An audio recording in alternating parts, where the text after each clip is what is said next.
الله الرحمن الرحيم.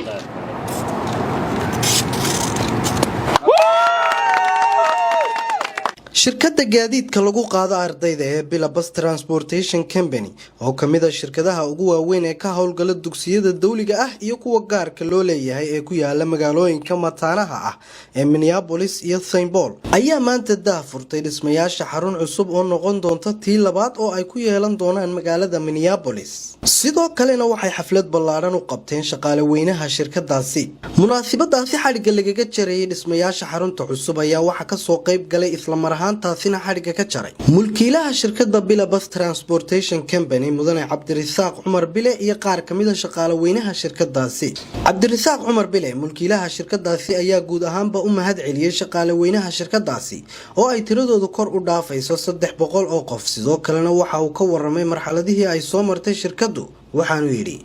waxay noo tahay maanta runtii maalin aad iyo aad u farxad badan Bila Bus in badan baanu raadinaynay location aanu ku nafisno shaqadeeda ku gudano runtii company-gan waa company maybe magac ahaan aan soo bilaabo laakiin inta halkan joogta iyo in badan oo maqan oo darwalada ka mid ah baa sabab u ahaa inuu company-gan halkan soo gaadho milestone-kan aan hadda maanta joogno building-kan cusub oo aad hadda maanta xafladii furitaanka iyo shaqaalaha soo dhaweynta aan ku qaban doono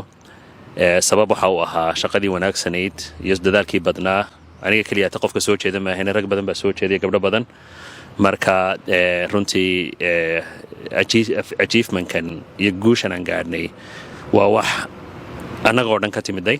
sidoo kale qaar kamid ah shaqaalaha shirkadaasi oo telefishinka Honkebel mikrofoonka la dhex qaaday ayaa waxa hadaladoodii kamid ahaa sida tan bismillaahir rahmaanir rahiim magacaygu waa Mukhtaar Qalile waxaan ahay managerka company-gan oo qaybta human resource ka qaabilsan waxaan ka shaqeynayay company-gan 2 sano u dambeysay company-gan waa company-ga kaliya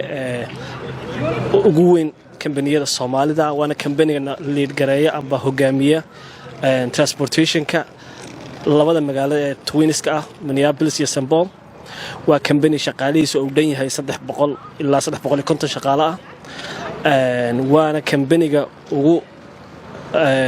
horeeya hadda lead gareynaya transportation companies. Hello, I'm Phoebe, and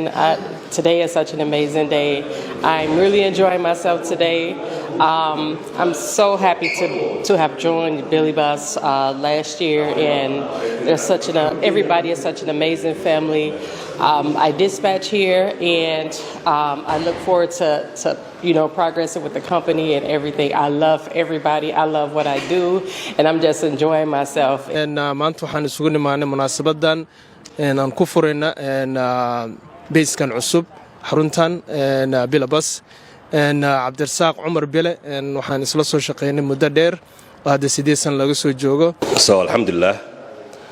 dadaalkii iyo shaqadii iyo hard work dadka walaalaha meesha ka wada shaqeeyo dad oo is afgaranayo waaye ee dad kale xitaa ajnabiga wana shaqeeyaan ayagana meesha aad bay u jecel yihiin qof walbo waa welcome anaga waxay garanaynaa qof walbo that meets the standards with the qualification and everything else. Bila Bus waa lafdhabarka community-da Minneapolis hal ugu soo yaacaan leeyahay beygoodu waa wanaagsan yahay communication-koodii iyo respect-koodii shaqaalahoodu way wanaagsan yihiin waa dad unida oo isku xiran oo mar walba raba inay ardayda iyo maaragtay waalidiinta iyo darayfarada iyo shaqaalaha intaba waa dad aad communication-kooda aan uga helay waxaan u shaqeynayaa 1 year إن شاء الله waxaan rajaynayaa inta Minneapolis joogana inaan shaqadaas la sii wado dhanka kale shirkadda Bila Bus Transportation Company ayaa munaasabad ballaaran oo qada sharaf ah isla xaruntaasi cusub ugu qabatay shaqaale weynaha shirkadaasi munaasabadani qadada ah ayaa waxa ka soo qayb galay madaxa badbaadada dugsiyada dawliga ah ee magaalada Minneapolis mudane Thig Chu iyo dhigiisa magaalada St. Paul mudane Thomas Sanders